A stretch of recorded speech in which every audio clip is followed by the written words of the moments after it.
Well, hello everyone, and welcome to the Tenpenny Files. I'm your host, Dr. Sherry Tenpenny, where each day we dive into vital and even sometimes controversial topics with authors who challenge what you've been told and reveal what's behind the curtain. These compelling conversations will make you think, spark debate, and inspire action. Join me daily to hear from authors who've often been silenced. Because there are so many books in so little time, this show is meant to jumpstart your time and interest in reading and finding out information about topics you've always wanted to know more about, but just didn't have time to sit down and dig into it. America Out Loud Talk Radio plays on the iHeartRadio network. You can also listen to the show on America Out Loud's media player from their website from anywhere in the world. So with that, today I'm going to introduce you our special guest, Sheriff Richard Mack. Richard Mack, the former sheriff of Graham County, Arizona, served in law enforcement for 20 years. During his tenure as sheriff, he became the first sheriff in American history to sue and win a case at the U.S. Supreme Court regarding government overreach. He is the founder and president of CSPOA, the Constitutional Sheriffs and Peace Officers Association, an organization dedicated to restoring individual liberty and protecting civil rights. He has provided hundreds of training seminars to sheriffs, police, and public officials in all 50 states and in several countries around the world. Sheriff Mack has been named the NRA Law Officer of the Year and inducted into the NRA Hall of Fame, and recently he's received many honors and awards over his career. He's also the author of a book published in 2014 titled Are You a David? Where Sheriff Mack explains how every public official, peace officer, and citizen can stand in the cause of liberty. The book also discusses the armed standoff between local militia and federal agents that occurred on the Bundy Cattle Ranch in Nevada. And this is Sheriff Mack's firsthand account. This is going to be very interesting on a lot of different fronts. So, welcome to our show today on the Tenpenny Files. And Sheriff Mack, welcome to the show. Thank you so much for joining me. Well, it's really a pleasure to see you again, Dr. Tenpenny. I have a very special place in my heart for you, and I appreciate all the work you've done. And it's a pleasure to call you friend. Oh, thank you so much. I feel the same way. You know, it's good to see you. And most of all, most of what America knows you for, what you know for in your speaking and writing and different things, is your lawsuit against the federal government during the Clinton administration, taking this Yeah. case all the way to the Supreme Court, which that in and of itself is an amazing feat. But you won. You won at the Supreme Court level. So tell us what that course was about, and what exactly did that do for America? Well, thank you. Yeah, it was quite a miracle. And kind of like the title of the book, Are You a David? I might not be a David, but I answered the call. And it was not my idea to sue the Clinton administration. I didn't want to. And when I got the message that that's what I was supposed to do, it scared me because I kind of looked up to heaven, kind of like Retevia and Fiddler on the Roof. I know we're the chosen people, but can't you choose somebody else some of the time? You know, so I just, uh, I didn't run for sheriff to sue the federal government. I just wanted to be sheriff in my hometown. That was one of the greatest honors I've ever had in my life. And so uh, my wife endorsed it, which was another miracle. And this was all based on the Brady Bill. And the Brady Bill was the first time in American history that the federal government promulgated legislation that required the sheriffs to enforce this gun control measure for them for free without any negotiation, without any input from us, and with a threat of arrest if we failed to comply. Yeah, I know. We were all just blown away, and I was the youngest sheriff in the state at the time. This happened in 1994, and all the other seasoned sheriffs were saying they were cussing up a storm. They hated this. They were just like going crazy over it. And I thought, great, we're not going to do it. We're going to stand united as a sheriff's association and not do it. Every one of them acquiesced. Every one of them. said you can't fight City Hall. They kept saying that over and over. Can't fight City Hall. Can't fight City. So I had a 2.5 hour drive home from that meeting, and all the way home I was just brooding and brooding about this horrible situation I was in. And then when I pulled up on my driveway, it hit me, and it hit me really hard. You're going to sue your own government. And it didn't say you're going to win. It just said you're going to sue. So you were correct. It was a miracle that we got to the Supreme Court, even more miraculous that we won. And in this little booklet, this is found on my website, and this is a highlighted review of the case. And every American should have that a copy of that case in their home or in their car. And you should be passing these around to local officials so that they can see the most powerful state sovereignty, local autonomy case in the history of America. Scalia wrote this decision, and he took this case much further than I ever dreamed. And it is such a powerful case. How about this quote? But the Constitution protects us from our own best intentions. And the rest of the decision is full of extremely golden ridden gems just like that. And Scalia he outdid himself. And I met him once, and he said this case was one of the most important cases he ever worked on in the entire time he was at the Supreme Court. Folks, you need to know about this. This decision has been hidden from you. And I'm like the lone voice in the wilderness getting it out. And I need your help. Get this decision out to your governors, your city councils, and your county commissioners, your sheriff, and your county attorney. That's really, really Oh, and important. what it did for America, it reinforced the 10th Amendment. It reinforced the principles of federalism that all of us should be knowing and doing. And just for the audience, and so that everybody's on the same page, what is the 10th Amendment? Very good. Very good. The 10th Amendment says that the powers not delegated by the Constitution to the federal government remain with the people or the states or both of us. And so if you look through and the Constitution only allows discrete and enumerated powers for the federal government. So if you go through, enumerated means you can number them. You can go through, you can number everything they have. If it's not in the Constitution, the federal government does not have it. But they've stolen over 1,000 powers over the past 100 years. And that's why now we've got to take it back, and we've got a lot of work to do. Yeah, they've woven that in with a lot of state laws, and they've tied it up with money. And I know it from a healthcare perspective that once the states got involved with Medicare and got Medicare dollars from the federal government and Medicaid dollars from the federal government, and their public health departments got vaccines from the federal government, and there was dollars that were involved with that, there's always the carrot of money. Like, you behave and do what we told you to do, or we're going to cut off your funding for all of these programs. And then the people are going to blame you, the state. They're not going to blame us, the federal government, for coercing you into obedience. And this intertwining of money that happened with the implementation, actually, of Medicare, Medicaid back in 1965, when it was around 63, 64, 65, is when it really accelerated in the healthcare arena. For the federal government to start taking over all of our powers from the state. Because this lawsuit was initiated because of the Brady Bill, how did your lawsuit affect this Second Amendment? Wow, that's a great question. First of all, the Brady Bill, Scalia called it correctly. It was a gun control scheme.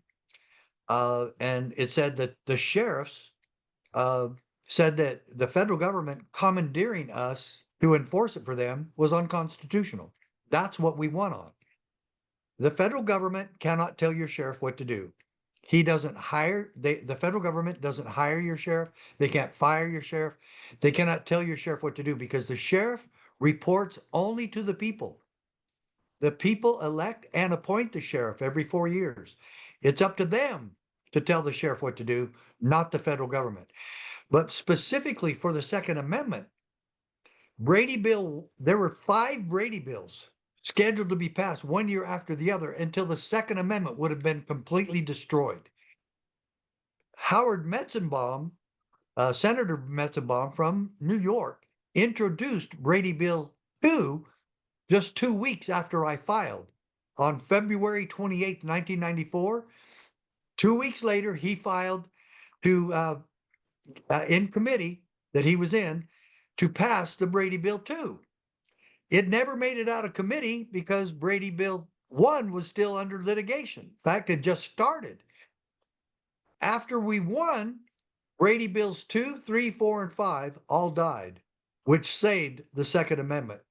So a handful of sheriffs did more to save the Second Amendment in the last 100 years than all the gun groups all put together.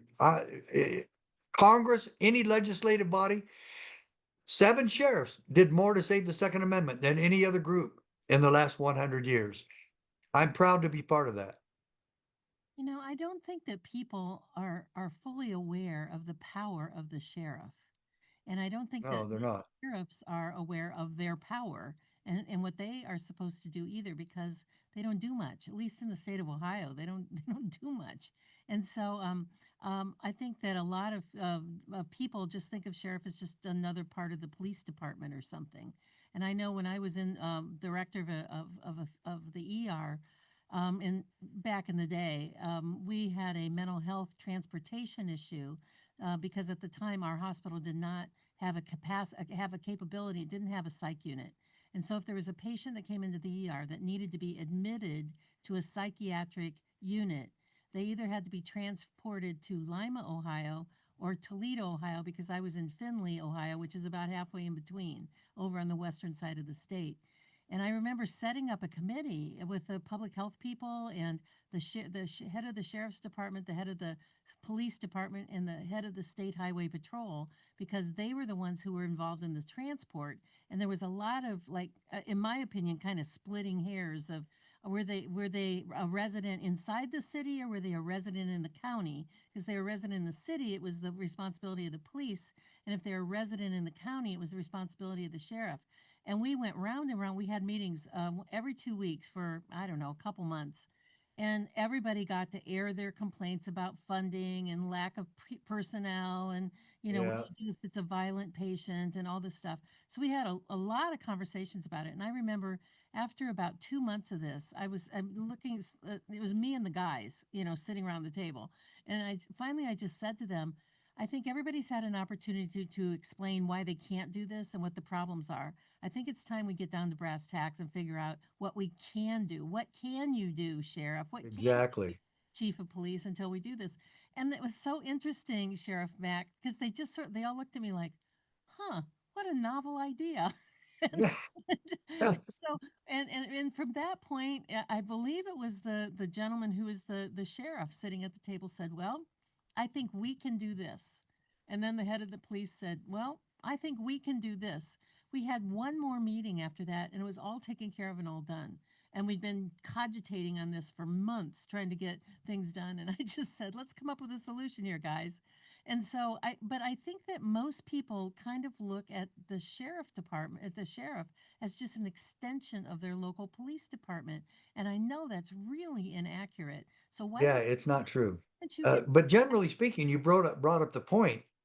Generally speaking, there's a gentleman's agreement between the sheriff and the chief of police that all calls for police service outside the county or outside the city limits belong to the county.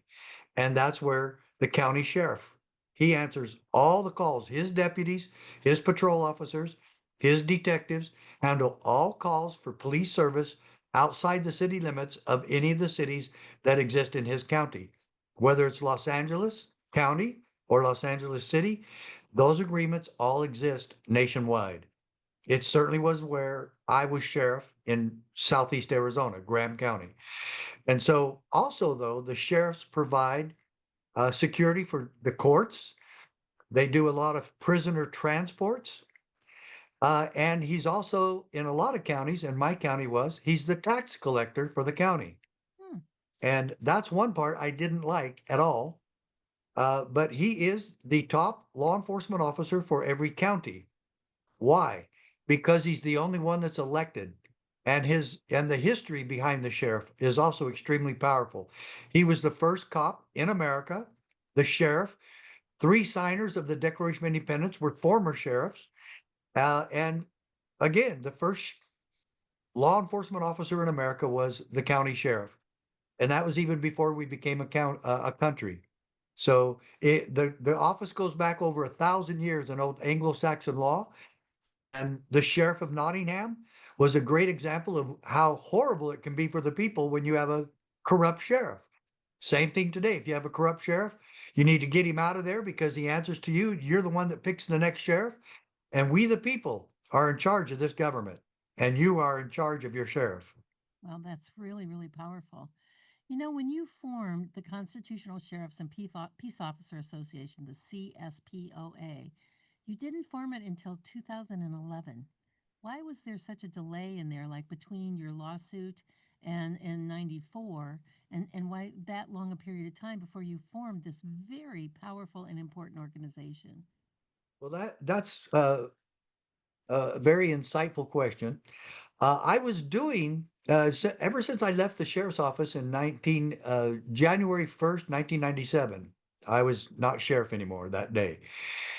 After that, I started writing books, and even before that, I wrote my first book. I was still sheriff. That was 1994. I wrote my book, From My Cold Dead Fingers: Why America Needs Guns, and I have that book here handy. But I was doing the work. I was doing the same work. I was traveling the country, talking with sheriffs, providing our constitutional training. In 2011, I just made it official. And that's when we formed the first uh, Constitutional Sheriffs and Peace Officers Association. I was just going to go CSA, Constitutional Sheriffs of America. And then I go, oh, that sounds too much like the Confederate States of America. I didn't want to have the same acronym.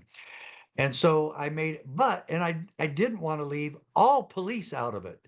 I wanted chiefs of police and all police officers and peace officers were all supposed to be peace officers. So that's why I included it in the name. Constitutional Sheriffs and Peace Officers Association, CISPOA. And the key component of that is it's for the American people and every American citizen, every American can join us and be part of our CSPOA posse that costs $11 a month. But this is how we're funded. We don't get federal funding. We don't get state funding. I don't want that. I don't want tax dollars. I want the American people to be involved with this. And we get funding from the American people. And that's the way it should be. So, what is the distinction between a policeman, a sheriff, and a peace officer? Well, a police officer goes from the word policy. And so just government policies, we believe that peace officers should be the conservators of the peace. That every call that we go on, we should be there to keep the peace. That we should create a peaceful atmosphere. And that indeed, the greatest peacekeeping we can do as police, as law enforcement, is to protect the rights of the people. And a true peace officer will know and understand what those rights are and be the ultimate protector of the people, especially their liberty. And that's what a true peace officer does. In the first state of the Union, Delaware, it says the sheriff is the conservator of the peace. That is exactly what every deputy and everyone associated with law enforcement should be doing. We are the conservators of the peace. We are the servants of the people in keeping their peace intact. Wow, that's very important. What impact has CSPOA had, and how many sheriffs are on board with it and are members of your organization? Well, we don't we don't recruit sheriffs to be members. Hmm. And some have joined on their own because they've seen what a great organization we are, but I never ask them to join. I ask them to be trained. I ask them to be educated. All I want from a sheriff is his butt in the chair so that he can be part of our training and that he can get rid of the ignorance that a lot of us have been inculcated with in law enforcement. That we believe our job is to kick in doors and write the tickets and chase the drug dealers all over the place and go after them and investigate crime. Indeed, as you well know, law enforcement and sheriffs and police are all part of that. I'm not going to discount that. I am going to discount how many traffic tickets we write in this country. Most of them are just for revenue generation. And I didn't want to be uh, a revenue tax collector. I wanted to be a true servant of the people. And so I believe that there's other ways to create traffic, a safe traffic flow in every community, and without having to just gouge the taxpayer with ridiculous fines. And uh, the Eighth Amendment says no excessive fines or bail. Well, I believe that traffic tickets bringing in $9 billion a year are just that. And so I was kind of a different cop because I really had an epiphany when I was writing a lady a ticket once, and I realized that she's the one that ran the stop sign, but I was the one in the wrong. And I changed my attitude completely about law enforcement because that lady that day taught me a very important lesson. And that was that we're here to serve the people and we're here to protect them, not gouge them with more taxation. And I call tickets taxation through citation. And I'm not against all tickets, but I'm against probably 90% of them because they really have nothing to do with public safety. And if there's no real threat, if I didn't do anything that threatened somebody else, then why am I getting a ticket? And I like police presence, but I also like the officers that treat people fairly and honestly, and not like another tax. And putting this on the backs of the people, I really don't like at all. I really am glad to hear you say that because it's kind of what I've often thought that up here, about 5 miles north of where I live, as I hook onto Interstate 480, which is a main east-west throughway through Cleveland, where I live.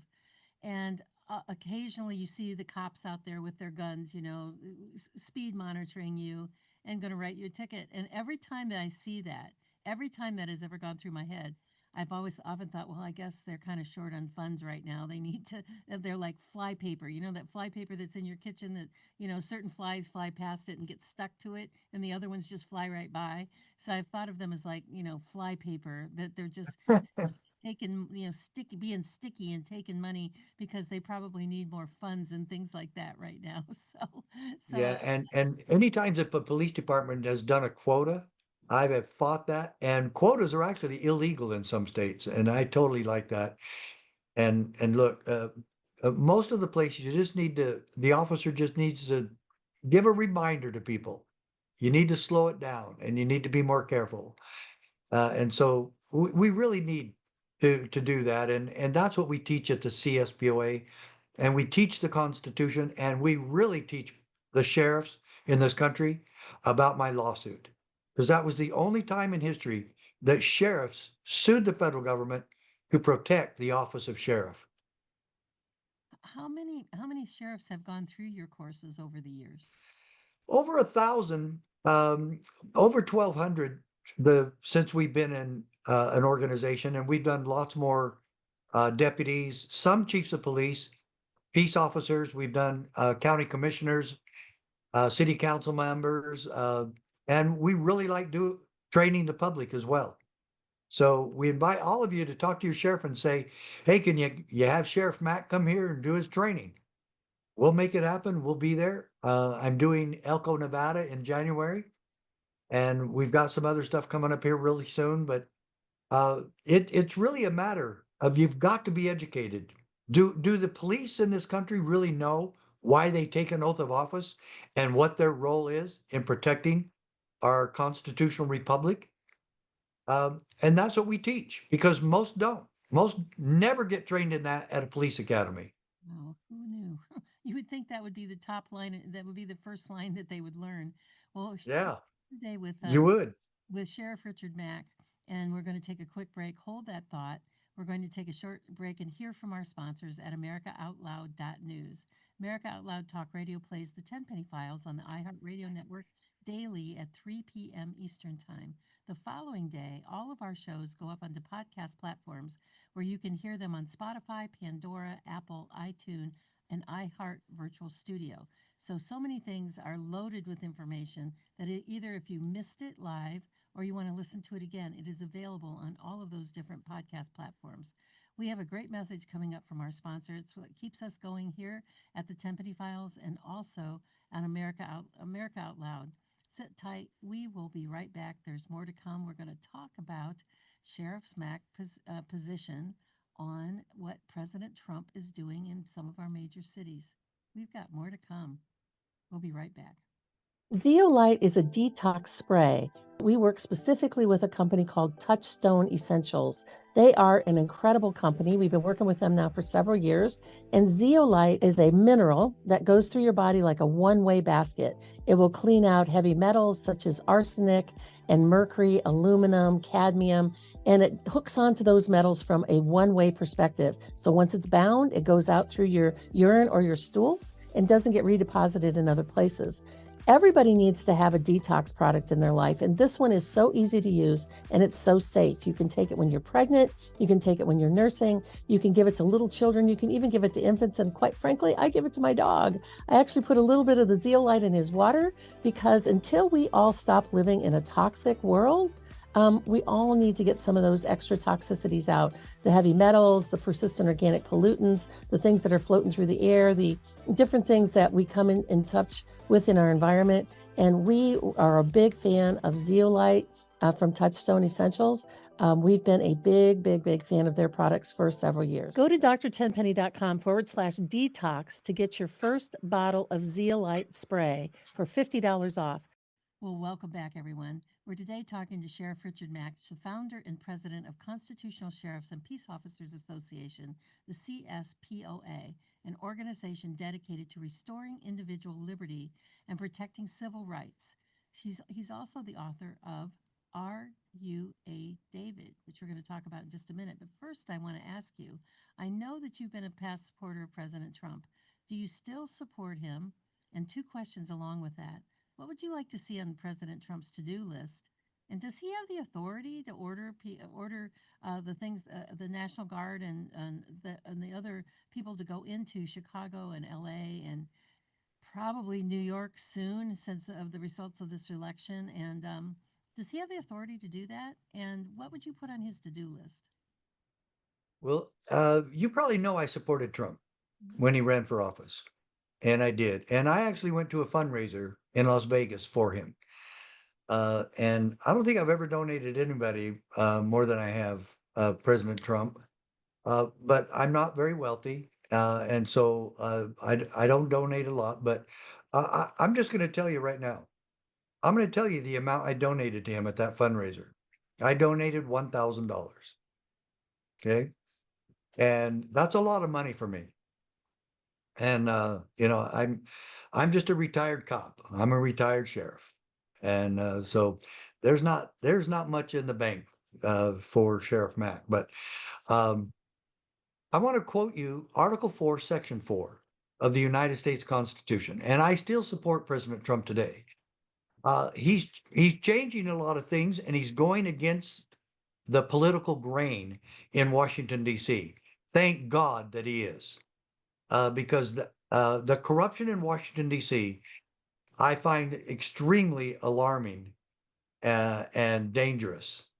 And America right now is pretty much falling under the prediction, if not prophecy, by Abraham Lincoln. America will never, he said, America will never be destroyed by an outside enemy. If we falter and lose our freedoms, it will be because we destroyed ourselves from within. America is dying, and America is being destroyed from within. President Trump is trying to stop it. And the Democrats just keep wanting to do it over and over. So, does President Trump have the authority?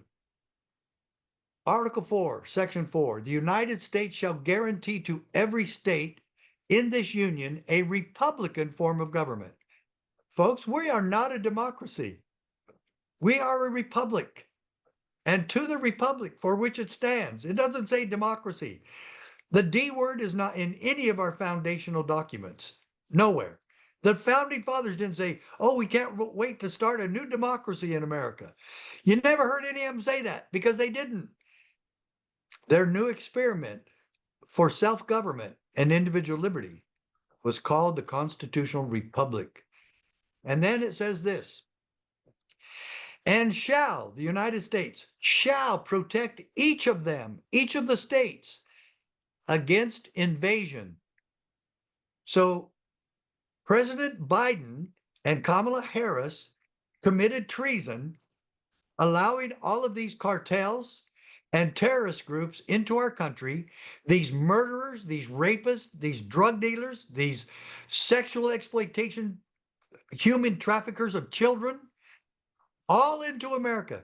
Folks, have you heard that 350,000 children were misplaced? This vanished? No, they didn't. They were sold into sex slavery. And the American government had a hand in that. And we don't know to what extent. But this is something I'm going to tell you right now that I haven't heard any other news agency say. Some of those families coming into America did not have the money. Do you think those poor families all had the money to travel 8,000 miles and pay the cartels $7,000 to $10,000? Some of those families, and we don't know how many, but some of those families sold their children to the cartels to make the trek over here with the sufficient amount of money. That is so despicable and pathetic. But it happened. It's part of what happened at the border. And so, do I still want to find those children? Absolutely. And we have a government responsibility to do that. And I know a couple of sheriffs that are really pushing that big time, especially in Florida. So, it also said, and against domestic violence. My Supreme Court case even does something further. It says, and this is a quote from the Federalist Paper 51. Scalia actually quotes the Founding Fathers dash the Federalist Papers. And he said this from Federalist 51, quoting again. And this is in that decision I just showed you folks. It's in here. You need to get this. It's going to blow you away. But he says this, hence, a double security arises to the rights of the people. Now, let's pause a minute. How would that ever happen? That a double security arises to the rights of the people? He answers it. The different governments will control each other. My dear friends, this is why we have three different branches of government. They each keep each other in the proper lane of traffic, in their proper lane of authority. And when one government refuses to respect the law and order that we deserve as Americans, the other governments can step in. And that's what I believe, that sheriffs have the responsibility to do just that. If the IRS or if any other bureaucracy from the state or federal government comes in and abuses the rights of the people, the sheriff should step in and interpose his authority to prevent that.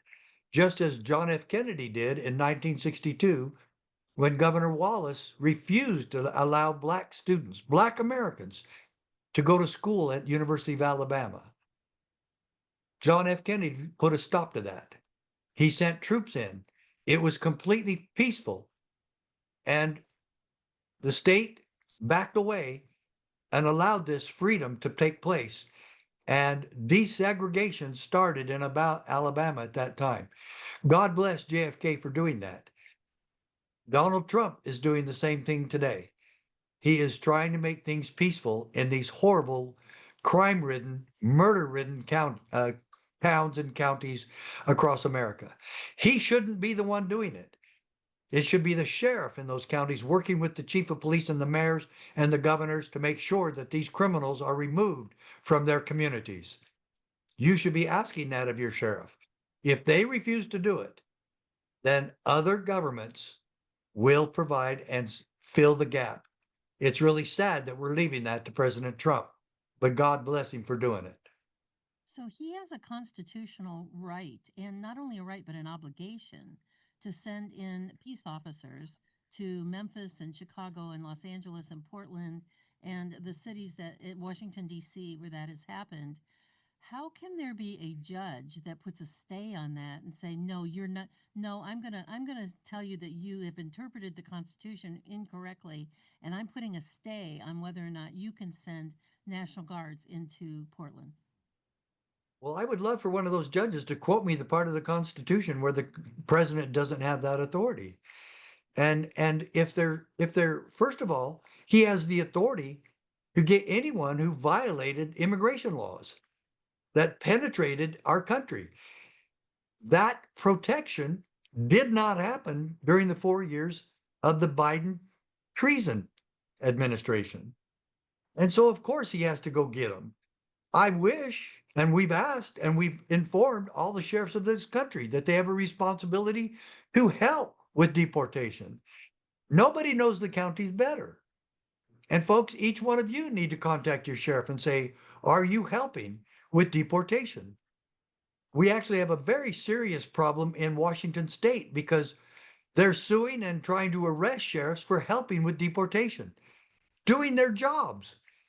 And this is up to the sheriff. The sheriff cannot be forced to help, and he can't be forced not to help. But the state of Washington is trying to force their sheriffs not to help.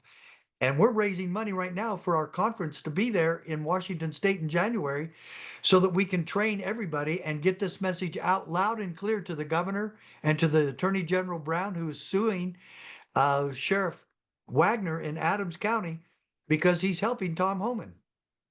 And they have no control over that. They say, oh, well, we passed a law. I don't care if you pass 500 laws. You do not control the sheriff. The people do. And we're going to show that evidence to the state of Washington in January. And so this is what we do. We set politicians straight and we train them to follow the law.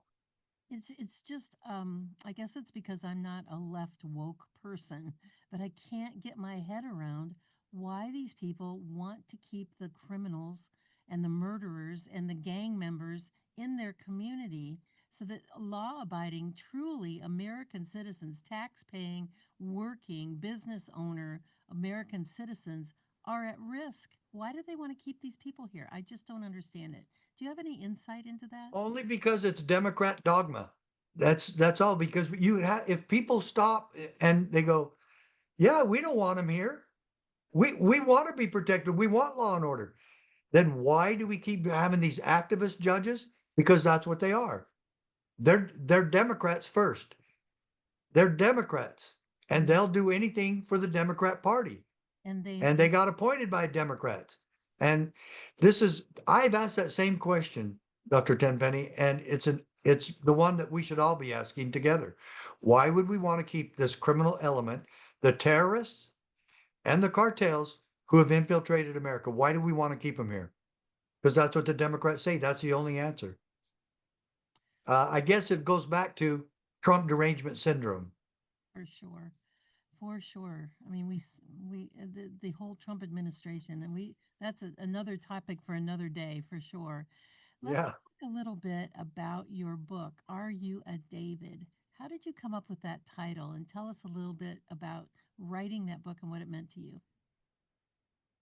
Well, obviously, I love the story of David versus Goliath. My assumption of that is that David only won in the Bible. And so when I started my own David versus Goliath story, when I sued the Clinton administration, it scared me. I mean, I read on the internet and read several articles about the hundreds of people that got near the Clintons and didn't do what they were told and weren't good little boys and girls, that they're no longer with us. And the Mena, Arkansas drug dealing that happened under the Clintons, and just the whole thing. Just it scared me, the corruption of that regime. And if the other six sheriffs hadn't joined me in this lawsuit, I don't think I would have lasted. I don't think I would have made it. I don't think I would be here. I did what we did in that lawsuit ruffled a lot of big feathers in Washington, D.C. and in the deep state. And so thankfully, there's no way they could have got to all seven of us sheriffs and killed all seven of us or whatever they do. You know, you just turn up missing and you're never found again. So, but the David versus Goliath, this was a true David versus Goliath story. And I wanted people to know more about the case. And I wanted them to see studies and research I did on lots of sheriffs nationwide who stood against the COVID mandates. One in Ohio, Sheriff Jones in Butler County. Many, many other sheriffs that stood against the COVID-19 mandates and protected their citizens and protected their businesses and protected their schools. And then there was a tale of two sheriffs. Sheriff Chronister in Tampa arrested a pastor for having church. Arrested in the United States of America. Arrested a pastor, Rodney Howard Brown, for having church. On the other hand, Sheriff Hamilton in New Mexico was contacted by Pastor Caleb Cooper.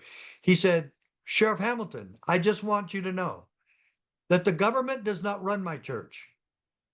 Jesus Christ runs my church, and I'm going to stay open. And I want to know from you, sir, what you will do to protect me and my congregation.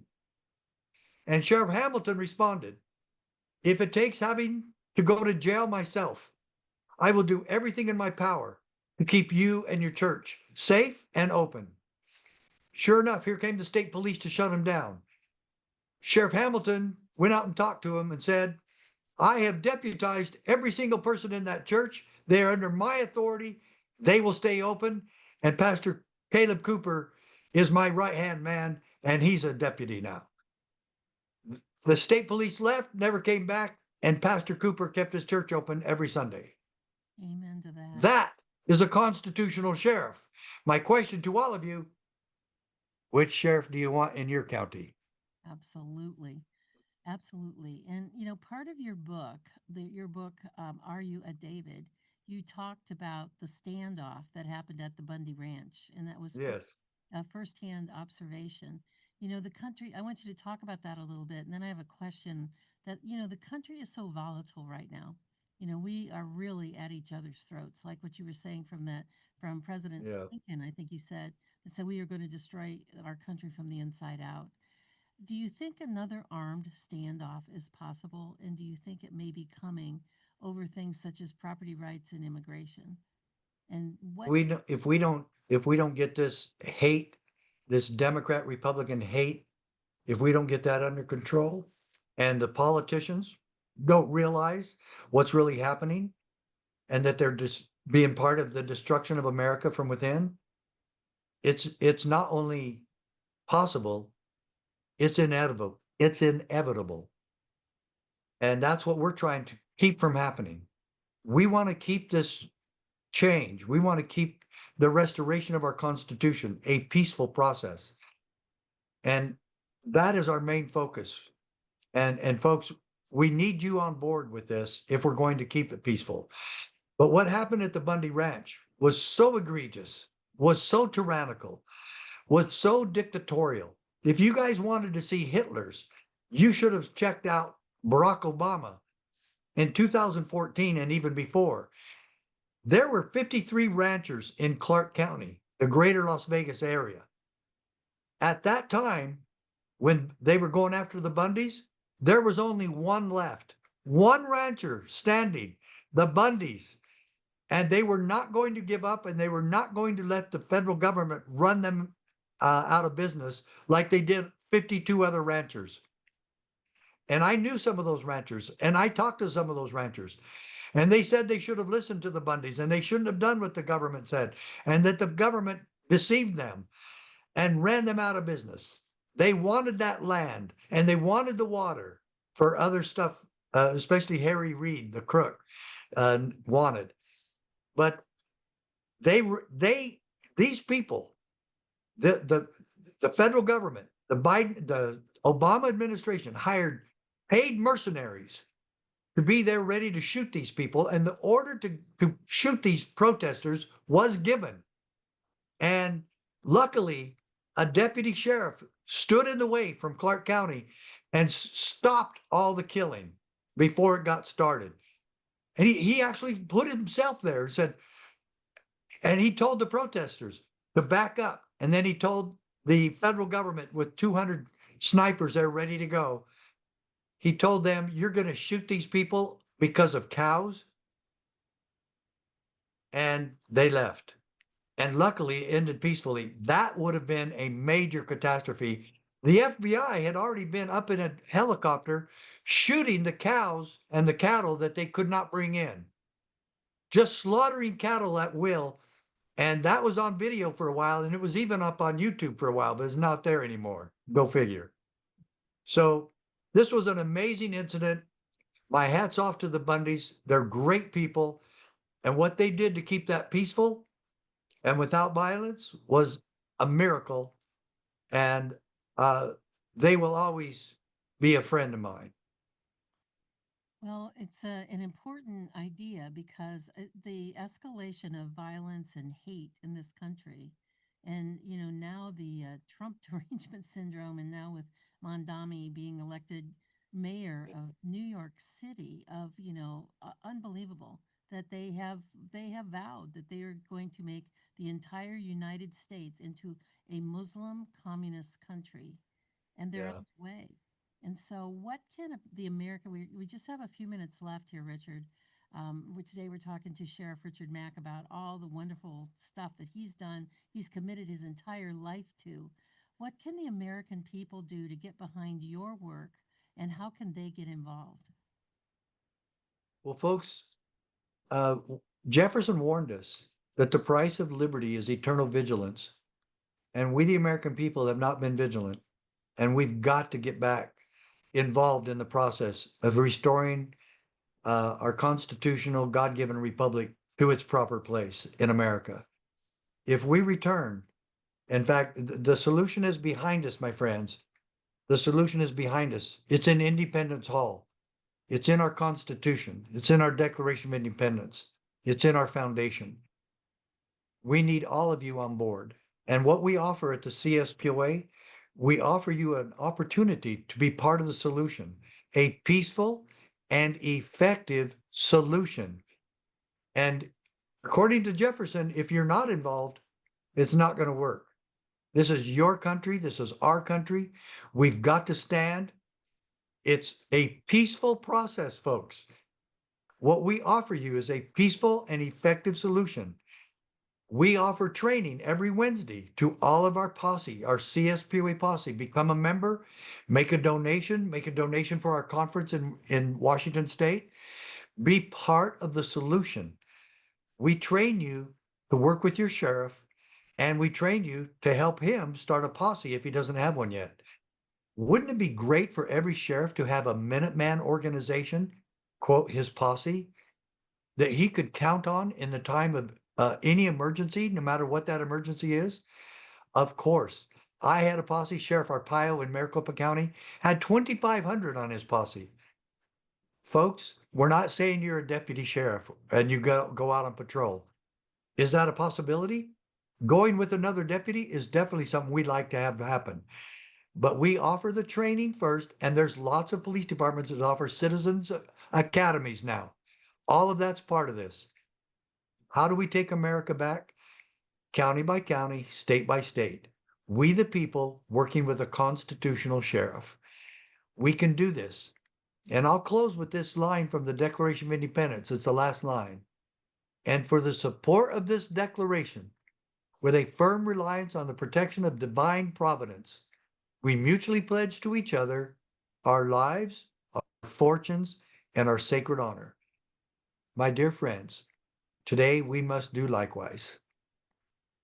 Well, what better way to close out this phenomenal discussion that we've been having? And I want to have all of our listeners go to cspoa.org Get that book that Sheriff Mack was talking about that talks about his lawsuit.